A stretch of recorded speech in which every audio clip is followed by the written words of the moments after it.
నమస్తే మిత్రులారా, నేను జర్నలిస్ట్ రమేష్ని. ఈ తెలంగాణ రాష్ట్రంలో పరిపాలన జరగట్లా.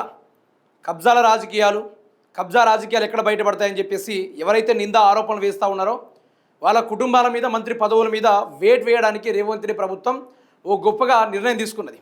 అందులోనూ బీసీ ఆడబిడ్డను పట్టుకొని ఈరోజు బీసీ వ్యక్తులే అంటే ఇందులో చాలా వరకు నిన్నగాక మొన్న అవకాశం వస్తే ఎమ్మెల్యేలు అయిన వాళ్ళు, అసలు వాళ్ళ ముఖాలు వాళ్ళ నియోజకవర్గాలు కూడా చక్కగా తెలియని వాళ్ళు అందరూ వచ్చి కొండా సురేఖ మీద ఆవిడ పదవిని బర్తరఫ్ చేయాలి.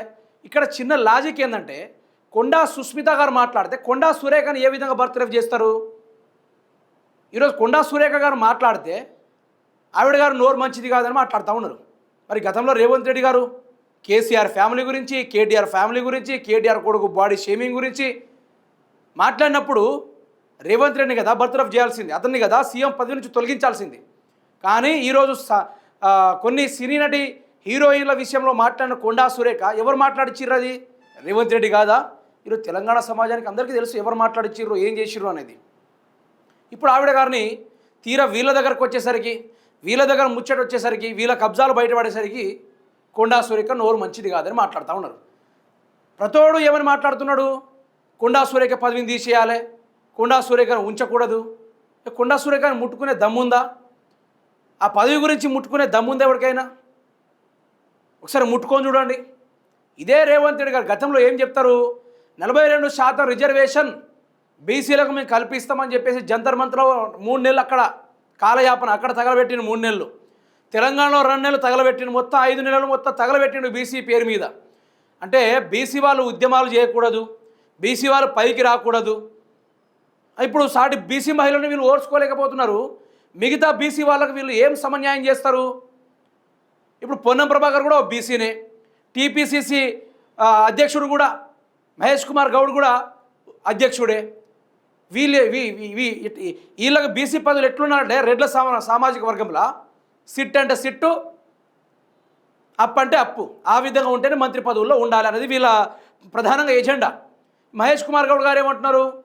ఈ విషయంలో మీరేమైనా చేయండి అని చెప్తే కొండా సురేఖని కాపాడే దాంట్లో నా మద్దతు ఎటువంటి లేదు, నేను ఏం చేయలేను అని చెప్పేసి చేతులు ఎత్తిస్తారు ఆ మనిషి. అయితే ఈయన ఎట్లా తయారైందంటే మహేష్ కుమార్ గౌడ్ గారు కూడా ఈయనొక బీసీ నాయకుడుగా, బీసీ గౌడుగా, ఈ గౌడుగా ఆయన లేడు. ఆయన ఎట్లా ఉన్నాడంటే రెడ్డిల మోచేతి నీళ్ళు తాగేటట్టు అవుతుర్రు. ఈరోజు సాటి బీసీ మహిళపై నిన్న జరుగుతుంటే రేవంత్ రెడ్డి తప్పు చేస్తున్నావు అని చెప్పేసి నిలదీయాల్సింది పోయి ఈరోజు పార్టీ లైన్స్ దాటుతూ ఉన్నారు కాంగ్రెస్ ఎమ్మెల్యేలు. వాళ్ళు ఎమ్మెల్యే అనుకోవడానికి వాళ్ళ నియోజకవర్గాల్లో వాళ్ళ పేర్లే చక్కగా తెలియదు, ఇప్పటిదాకా వాళ్ళ ముఖాలు ఎట్లుంటో కూడా తెలియదు. ఏదో గాల్లట్లా గెలిచిరు. ప్రతోడు ఈరోజు కొండా సురేఖ మీద మాట్లాడుతూ ఉన్నారు. డెవలప్మెంట్ ఎడిపోయింది, 6 గ్యారెంటీలు ఎడిపోయినాయి, తెలంగాణ సమస్యలు ఎడిపోయినాయి. ఈరోజు పాలిటెక్నిక్ విద్యార్థులు రోడ్ల మీద ఎందుకు ఎక్కుతున్నారు అనే దానిపైన నో క్లారిటీ, దాని మీద మాట్లాడే ముచ్చట్లేదు. ఏమనంటే కొండా సురేఖని టార్గెట్ చేయండి అందరు కలిసి. ఎట్లా ఉంది తెలుసా? ఇప్పుడు రేవంత్ రెడ్డి ఏమో అమెరికా పోయి, ఓ రాజుగో తొందర ఉరికిరంటారు, నా మీద 5 ఆరోపణలు వేస్తుర్రట, కొండా సురేఖని టార్గెట్ చేయరని చెప్పేసి మాట్లాడారు. అసలు మీకు ఇక్కడ తెలవాల్సింది ఏం తెలుసా? కొండా సుస్మిత గారు క్లారిటీగా చెప్పారు. ఈ యొక్క కాంగ్రెస్ పార్టీలో జరుగుతున్న అనకొండల కబ్జాలు, అన్నదమ్ముల రాష్ట్ర పంపకాలు, భూముల అమ్మకాలు, ప్రభుత్వ భూముల పేరుతోటి కబ్జా చేసే ప్రయత్నాలు, ఇవన్నీ కొండా సురేఖని పిన్ టు పిన్ వివరిస్తా అని చెప్పేసి ఓ మాట మాట్లాడంటే ఎక్కడెక్కడ కబ్జా చేస్తున్నాడో, ఎందుకు ఢిల్లీకి పోతున్నాడు, దేనికోసం అమెరికా పోతున్నాడు దాని గురించి కొండా సురేఖ క్లారిటీ ఇచ్చింది. అట్లాంటప్పుడు రేవంత్ రెడ్డి తొలగించే కార్యక్రమంలో కాంగ్రెస్ కార్యకర్తలందరూ, కాంగ్రెస్ ఎమ్మెల్యేలు ఏకమవలసింది పోయి ఇక్కడ ఈ బీసీ వాళ్ళని చెప్పుకునేటోళ్ళు ఈరోజు రెడ్ల సామాజిక వర్గం మోచేతి నీళ్లు తాగే ప్రయత్నాలు చేస్తున్నారు. నిన్నగాక మన సిఎల్పి మీటింగ్లో చూస్తే ఏ ఒక్కరికైనా సబ్జెక్ట్ ఉందా? ఎవరికైనా ఫలానా విషయం మీద అవగాహన ఎవరికైనా ఉందా అంటే ఎవరికి కూడా లేదు. చదువుకోలే, ఏదో అడ్డగోలో గెలిచినాం, అడ్డగోలు మాట్లాడితే ఈరోజు విప్ పదవులు ఉంటే మంత్రి పదవి వస్తుందని చెప్పేసి కొందరు అబ్బాయిలు ఆశపడతా ఉన్నారు ఆ పదవుల మీద. దమ్ముందా? కొండా సురేఖని ముట్టుకునే దమ్ముందా? పదవిని ముట్టుకునే దమ్ముందా?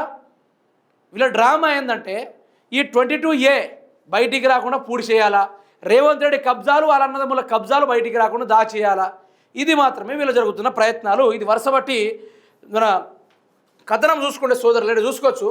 నేడు హైదరాబాద్కు సీఎం, యుఎస్ పర్యటనకు కేంద్రం నిరాకరణతో పర్యటన కుదింపు, అధికారుల బృందం మాత్రం యథావిధిగా అమెరికాకు. అయితే ఇద్దరిని నిరాకరించారు. అమెరికా నీకు పోవడం అవసరం లేదు, ఇక ఉండు, యాడికి పోతావు నువ్వు, చక్కగా తిరిగి వచ్చేయి, నువ్వు చేసే కార్యక్రమాలు కరెక్ట్ లేవు అని చెప్పేసి నాకు చెప్తే అసలు ఉరికొచ్చిండు. దేనికోసం పోతుండు అంటున్నా. తెలంగాణ రాష్ట్రాన్ని ఎక్కడైనా ఇండియా మ్యాప్లో పెడదామని చూసిండా, లేకుంటే తెలంగాణ రాష్ట్రాన్ని ఇండియా మ్యాప్లో నుంచి లేకుండా చేద్దామని ప్రయత్నం చేస్తున్నాడంటే తప్పుడు లెక్క విద్యాంగ శాఖ మూసుకొని అయినా నువ్వు ఇంటికి రా అని చెప్పేసి పిలుచుకున్న వ్యవహారము. ఢిల్లీలో గౌరవం లేదు, పీసీకి అతను అధిష్టానం వాళ్ళు ఇట్లా షేక్ హ్యాండ్ ఇచ్చినట్టే ఇట్లా కింద నుంచి ఇస్తా ఉన్నారు షేక్ హ్యాండ్లు.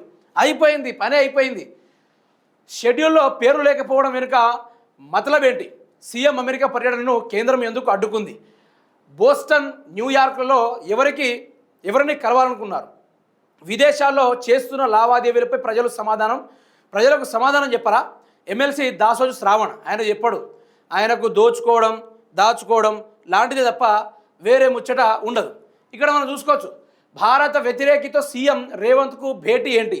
న్యూయార్క్ మేయర్ను కలవాల్సిన అవసరం ఏమొచ్చింది? అధికారిక షెడ్యూల్లో వివరణ ఎందుకు దాచారు? బీజేపీ చీఫ్ రామచందర్రావు పర్యటన వెనుక లోతైన వ్యక్తిగత ఎజెండా దాగుందా? ఆక్స్ఫర్డ్లో భారత వ్యతిరేకులతో చర్చలేంటి? వివాదాస్పద వ్యక్తులతో భేటీపై వివరణ ఇవ్వాలి. బీజేపీ నాయకులకు ఎస్వి సుభాష్ బూర నరసయ్య మాట్లాడడం జరిగింది. అంటే వీళ్ళ ప్రధాన ఎజెండాలు ఏంటంటే రేవంత్ రెడ్డి భారతదేశ వ్యతిరేకులతోటి ఏం సంబంధం అని మాట్లాడుతూ ఉన్నారు.